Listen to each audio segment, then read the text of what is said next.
Hello guys, कैसे हैं आप सब। आई होप कि आप सब बढ़िया हो गए। नमस्कार आप सभी को, स्वागत है फिर से आप सभी का हमारे इस चैनल में जो है सोनिका शिव व्लॉग्स। आज का ये जो व्लॉग आप लोग देखेंगे ये है 2 महीने पहले का। ये विंटर्स का है, फरवरी स्टार्टिंग का, जब हमारी विंटर वेकेशंस चल रही थी और जब हम नेपाल सफारी के लिए गए थे। एक्चुअली व्लॉग पहले इसलिए अपलोड नहीं कर पाए क्योंकि मेमोरी कार्ड करप्ट हो गया था, कुछ प्रॉब्लम आ गई थी गोप्रो में। गोप्रो से हम वीडियोस बना रहे थे और वहाँ बहुत ज़्यादा फॉग था, बहुत ज़्यादा मॉइस्चर था, जिसकी वजह से मुझे लग रहा है प्रॉब्लम आ गई थी। जब हम अपनी दूसरी सफारी करके अपने होम स्टे में आए थे तो मैंने देखा कि मेरे गोप्रो में वीडियोज़ खोल ही नहीं रहे थे। तो हमने फिर वो रिकवरी के लिए दिया, तो रिकवर हल्द्वानी में तो नहीं हुआ, उन्होंने हायर सेंटर के लिए भेजा, दिल्ली भेजा। उसके बाद 2 महीने के बाद हमें मेमोरी कार्ड रिसीव हुआ और पहले तो टेंशन थी कि पता नहीं रिकवर होंगे कि नहीं वीडियोस, क्योंकि आप कहीं जाते हैं, अगर सफारी में कहीं दूर अगर आप जाते हैं, कुछ भी आपके एक्सपीरियंसेस वगैरह होते हैं वो ऐसे ही आप कैप्चर करते हैं, तो फोटोग्राफी के द्वारा या फिर वीडियोग्राफी के द्वारा। और अगर ऐसी कोई प्रॉब्लम हो जाए तो फिर उसका स्ट्रेस होता है कि ऐसा क्यों हो गया। तो हमने यही सोचा था कि अगर हमें रिकवर हो गया, मेमोरी कार्ड अच्छे से वापस आ गया, तो उसके वीडियोस हम ज़रूर अपलोड करेंगे ताकि आप लोगों के साथ भी हम अपना एक्सपीरियंसेस शेयर कर पाएँ। तो जी चलिए आज की सफारी में हमारे साथ साथ, और हम आपको रूट भी बताते हुए जाएंगे। अभी हम हल्द्वानी से निकले थे, हम बनबसा होते हुए जाएंगे। हम जा रहे हैं महेंद्र नगर। महेंद्र नगर से ही रास्ता जाता है शुक्ला फाटा का। हम शुक्ला फाटा नेशनल पार्क में सफारी करेंगे। तो अभी तक तो हमें ज़्यादा फॉग मिला नहीं था रास्ते में, हल्का फुल्का कहीं फॉग था रास्ते में, और हमें बस ये लग रहा था कि कहीं नेपाल में ज़्यादा ना हो कोहरा, हम ये सोच रहे थे। और अब हम सितारगंज पहुंच गए हैं। यहाँ से हम हाईवे टच कर लेंगे, सिटी को क्रॉस करके मुड़ गए हम, और बस अब यहाँ से हम हाईवे टच करके सीधा सीधा जाएंगे नेपाल की।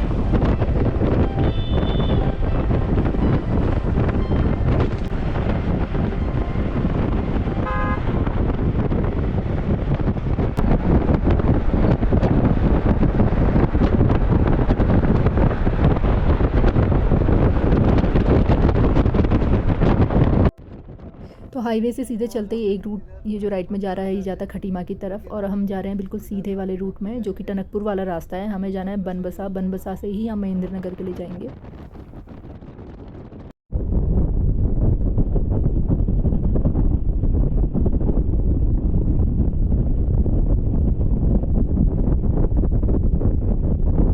तो अभी हम पहुँचे हैं बनबसा और शिव गए एटीएम में पैसे निकालने। 12 बजे गेट बंद हो जाएगा नेपाल वाला, तो हमें 12 बजे से पहले वहाँ पहुँचना है। और अभी यहाँ से पैसे भी निकाल रहे हैं क्योंकि यहाँ गूगल पे नहीं चलता है। अभी 11:15 हो रहे हैं, पहुँच ही जाएंगे हम थोड़ी देर में।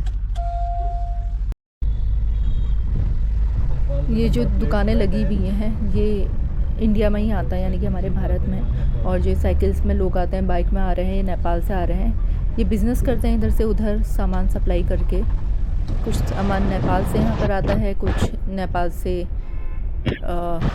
इंडिया को जाता है। और यहाँ पे कुछ दुकानें लगी हुई हैं जो कि इंडिया में ही हैं।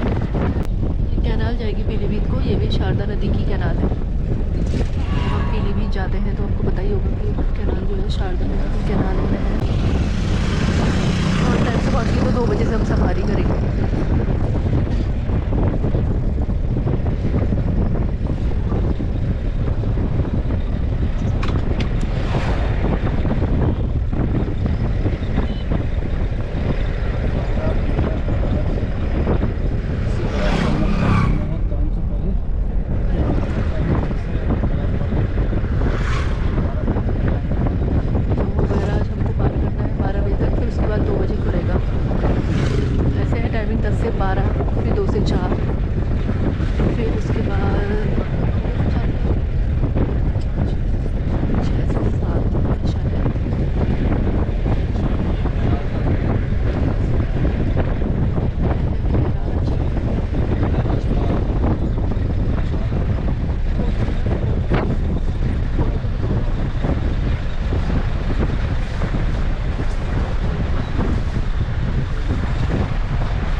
ये पर्ची कटती है, 35 रुपये की कटी है पर्ची। ये रोड बहुत पतली है, तो एक जब उधर से गाड़ी आएगी तो इधर से नहीं जा सकती। अब ट्रैक्टर की वेट हो रही है, ट्रैक्टर जाएगा, उसी के पीछे पीछे हम लोग जाएंगे या उससे आगे आगे।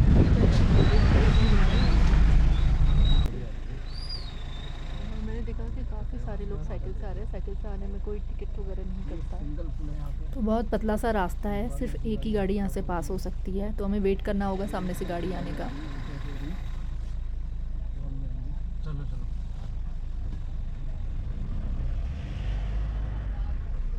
जी, अब हम जा रहे हैं। Thank you sir.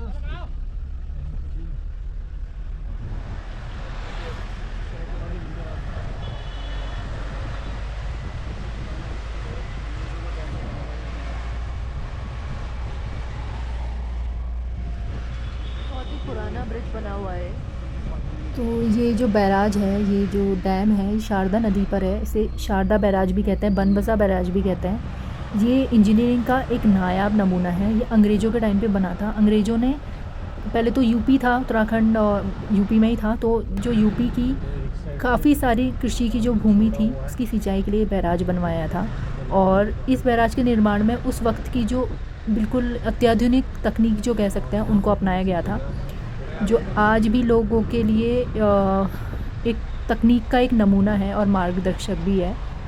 तो इस बैराज की जो खासियत है वो है इसका सिल्ट इजेक्टर और जो फ़िश लैडर है वो है। और बैराज निर्माण में इस बैराज को उदाहरण के रूप में प्रस्तुत किया जाता है।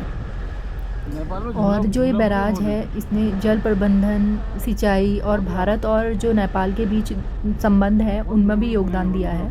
तो तब का यूपी और आज का उत्तराखंड, तो इस बैराज ने उत्तराखंड में यहाँ की कृषि के लिए बहुत ज़रूरी योगदान दिया है। तो जो यहाँ एक ये जो मिनी रेल ट्रैक और इंजन है, ये 120 सालों से भी पुराने हैं और इसका उपयोग पहले शारदा बैराज के निर्माण के लिए मज़दूरों और सामग्रियों को ले जाने के लिए करा जाता था। तो अब थोड़ा सा आगे नेपाल का बॉर्डर आ जाएगा और वहाँ पूरी गाड़ी चेक होगी, सारा सामान चेक होगा। गाड़ी खड़ी तो वहाँ पे हम वीडियो भी बना सकते हैं। तो सामान वगैरह सब चेक हो गया था, गाड़ी चेक हो गई थी, फिर हम बॉर्डर क्रॉस करके आ गए थे। जो हमने 35 रुपये का टिकट आपको दिखाया था, जब हम इंडिया से नेपाल में एंटर होते हैं तब वो टिकट कटता है बैराज से पहले, और वहीं पे टिकट जो हम रसीद कटाते हैं वहीं पे जमा कर लेते हैं। और फिर हमें यहाँ भंसार कटाने आना होता है यहाँ ऑफिस में। यहाँ आपको बताना होती है अपनी डिटेल्स और आप कितने दिन के लिए रुक रहे हो। पर डे के हिसाब से यहाँ भंसार कटता है, मतलब 600 रुपये इंडियन रुपीज़ के हिसाब से एक दिन का। और आपको अपनी सारी डिटेल्स, गाड़ी का नंबर वगैरह सब एंट्री करानी पड़ती है, क्योंकि अगर आप नेपाल में रह रहे हैं तो वहाँ कभी भी चेकिंग कर सकते हैं, क्योंकि आप एक टूरिस्ट की तरह वहाँ जा रहे हैं और आपको दिखाना पड़ता है कि हम यहाँ कितने दिन के लिए हैं। और अगर आप के पास नहीं होगा भंसार तो फाइन लग सकता है अच्छा खासा। और नेपाल में तो वैसे भी रूल्स बहुत ज़्यादा फॉलो किए जाते हैं। ये सामने है ऑफिस, तो यहाँ गाड़ी लगा के भंसार कटवा लेते हैं। जहाँ भंसार बनता है उसी के सामने यहाँ पे मनी एक्सचेंज है, तो अब यहाँ पे आके अपना मनी एक्सचेंज करा सकते हैं। तो थोड़ा पैसे चेंज करा लेते हैं। और ये ले लिए हमने नेपाली करेंसी, तो रख देते हैं वॉलेट में और चलते हैं। इनका इंडिया का 1 रुपया, नेपाल में 1 रुपये 60 पैसे। तो हमें 1 रुपये 50 पैसे शायद, 60 पैसे मैंने चेक किया। हमें 3000 का 4500 एक्सचेंज मिला है और भंसार बन गया है। भंसार मतलब आपका परमिट, मतलब वैसे तो मेमोरी कार्ड के सारे वीडियोस रिकवर करने की कराने की कोशिश की थी, जितने हो गए थे वीडियोस, बट थोड़ा सा कहीं पे प्रॉब्लम्स हो रही होंगी वीडियोस में, उसके लिए सॉरी। रास्ते में कुछ ना आ जाएंगे वापस। नेशनल पार्क का गेट है, तो गेट तो आ गया था। फिर हमने सोचा कि खाना खा लेते हैं, तो अभी हम महेंद्र नगर में जा रहे हैं खाना खाने के लिए, क्योंकि जब हमारी जहाँ जिप्सी खड़ी होगी उसके आसपास ये लोग बता रहे थे, क्योंकि ये पहले भी आए हुए हैं, कि वहाँ पर तो खाने का है नहीं, तो आपको मतलब हम बाहर से ही खा के चलते हैं, क्योंकि होम स्टे में तो फिर हम सफारी के बाद ही जाएंगे। काफ़ी बड़ा शहर है महेंद्र नगर, और यहाँ बहुत अच्छी मार्केट भी है, तो मैं शॉपिंग तो पक्का करूँगी। परसों टाइम निकालेंगे हम, तो अभी खाएँगे खाना और सीधे जाएंगे सफारी में। और यहाँ पे हम बैठे हैं गंगोत्री क्या है बेकरी शॉप, और यहाँ पे रेस्टोरेंट भी है। तो कुछ ऐसा है। नीचे भी बैठने का स्पेस है और यहाँ भी। तो हमने एक वेज नेपाली थाली बोल दी है और पानी नॉर्मल और थुक्का, मोमोज, नूडल्स एक थोड़ा सा गर्म पानी भी दे देना पीने के लिए। और ऐसा है मार्केट।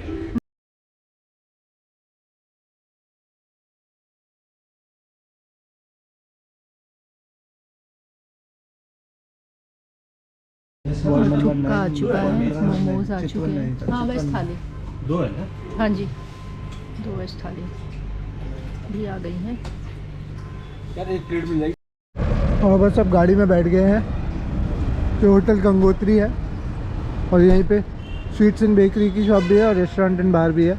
यहाँ पे हमने खाना खाया, बहुत अच्छा ऑप्शन है अगर आप आना चाहें तो अभी भी।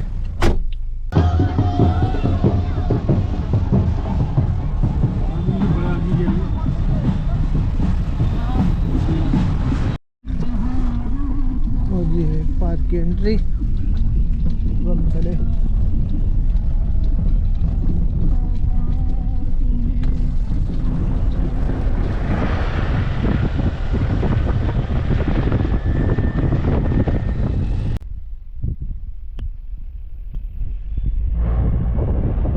और बस हम पहुंचने वाले हैं नेशनल पार्क। और देखिए लोग बड़े खुश हो रहे हैं, पहली बार सफारी करेंगे नेपाल में।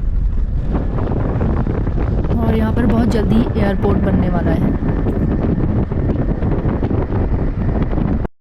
तो हम लोग बस पहुंच गए, आपको बाहर का नज़ारा दिखाते हैं।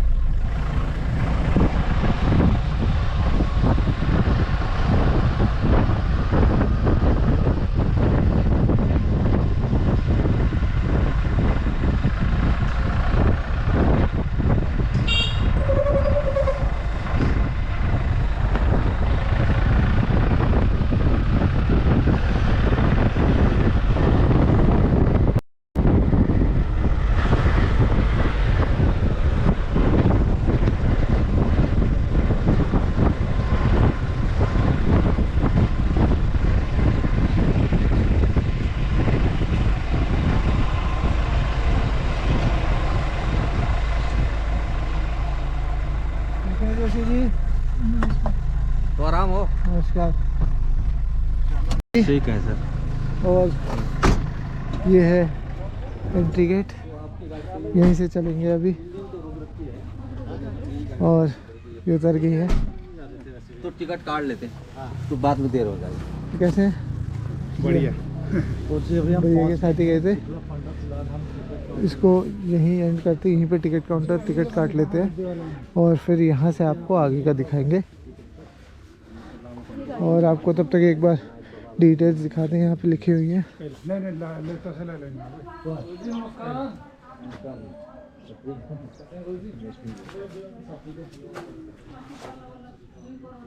गाड़ी तैयार है, सामान रख लिया है, टिकट काउंटर पे टिकट कट रहा है।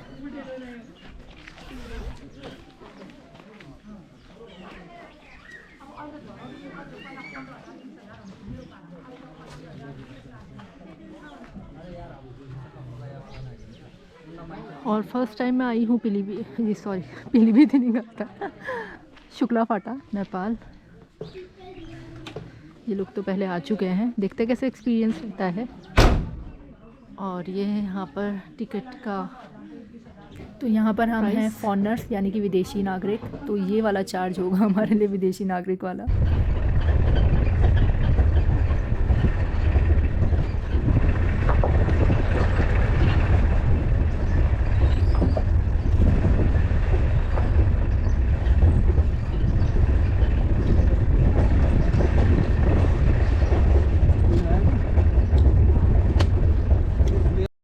स्पॉटेड डियर्स बैठे हैं वहाँ 4-5।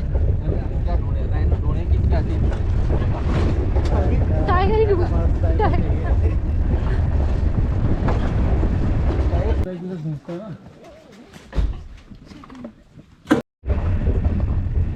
अब यहाँ से एंटर हो गए हैं। यहाँ पूरा आर्मी ही देखती है, ये आर्मी के ही लोग थे जो अभी चेकिंग वगैरह कर रहे थे।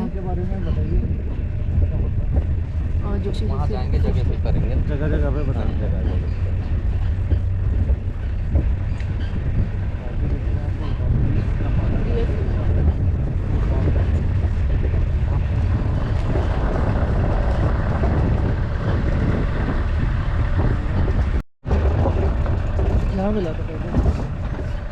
तो लास्ट टाइम जब ये आए थे तो यहाँ पर इन्हें पाइथन दिखा था, ये बीच में बैठा हुआ था।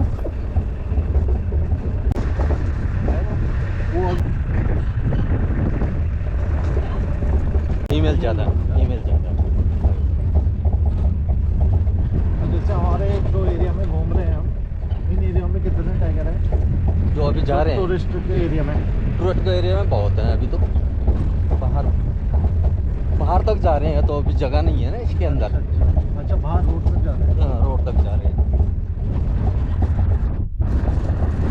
लिपर्ड मिल सकता है तो हम ध्यान दे रहे हैं और चल रहे हैं। चौधरा नदी, सरगौड़ी ताल और चौधरा नदी में।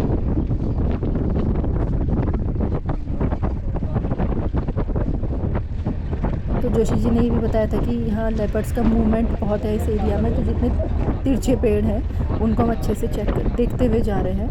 तो उन्हें कई बार अक्सर ये यहाँ इस रोड पे दिख जाता है लेपर्ड। राइनो की संख्या कितनी है जी, राइनो की संख्या? ये यहाँ 17 है राइनो। तो 17 राइनो और 36 टाइगर वाले में वैसे ही तो किया उसने, यस। कॉर्बेट में गाइड। भैया बता रहे कि यहाँ पे कैमरे बैन करने का हो रहा है कि गाइड कैमरा नहीं ले जा सकता, क्योंकि बहुत बार ऐसा हुआ है कि गाइड बीच में पहले आ गया और गेस्ट को शॉट्स नहीं मिले, तो इस वजह से। जैसा कॉर्बेट में भी है, कॉर्बेट फिर भी लेके जाते हैं कुछ गाइड्स।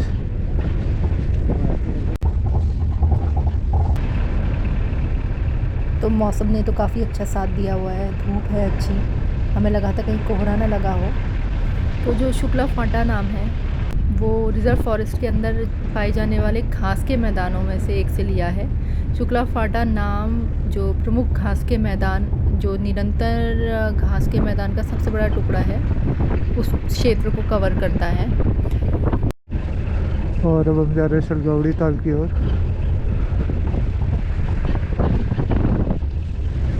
हमने एक जगह जहाँ लेपर्ड जनरली बैठता है वो एरिया चेक किया, वहाँ पे नहीं था लेपर्ड। तो पेड़ के ऊपर एक बड़ा सा पेड़ है जिसमें जनरली वो बैठता है, वही कह रहे काफ़ी टाइम को दिख जाता है वहाँ पे, क्योंकि वहाँ नहीं था लेपर्ड। तो अभी तक मैं जिस भी टाइगर रिज़र्व में गई थी, जहाँ भी नेशनल पार्क में मैं गई हूँ, वहाँ हमेशा मैंने जिप्सी से ही सफारी की है। और ये लोग तो पहले यहाँ नेपाल आ चुके हैं और पैदल ट्रैक कर चुके हैं जंगल में, और यहाँ नेपाल में पैदल ट्रैक कराया ही जाता है। और क्योंकि इनका ये कहना है कि ये जो रास्ता है पूरे जंगल को नहीं कवर कर पाता है और काफ़ी बड़ा एरिया है।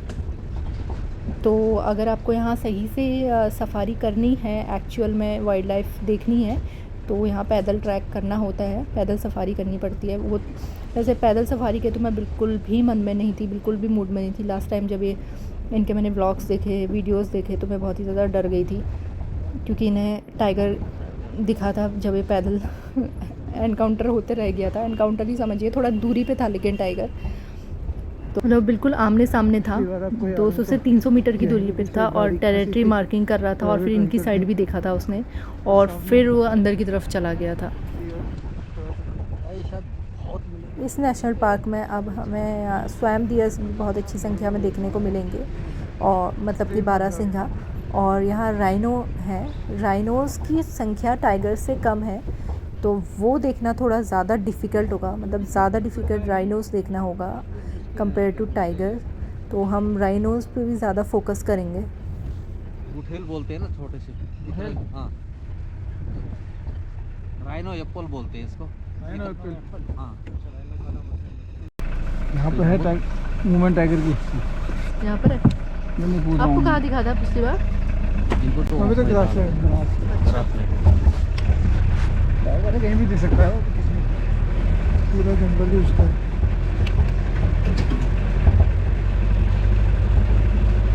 तो आखिर मुझे भी जंगल में जाना ही पड़ा पैदल, जिसके मैं बिल्कुल खिलाफ़ थी, बट 4 वर्सेस 1 हो गया था। तो अब आगे क्या होता है, हम जा रहे हैं नदी के पास में जहाँ टाइगर की मूवमेंट अभी सबसे ज़्यादा है। तो अब देखते हैं क्या रहेगा वहाँ, वो देखने के लिए आप हमारा अगला व्लॉग ज़रूर देखिए। सो गाइस, आज के लिए बस इतना ही। Please do like, share and subscribe to our YouTube channel which is Sonika Shiv vlogs. Bye bye, take care.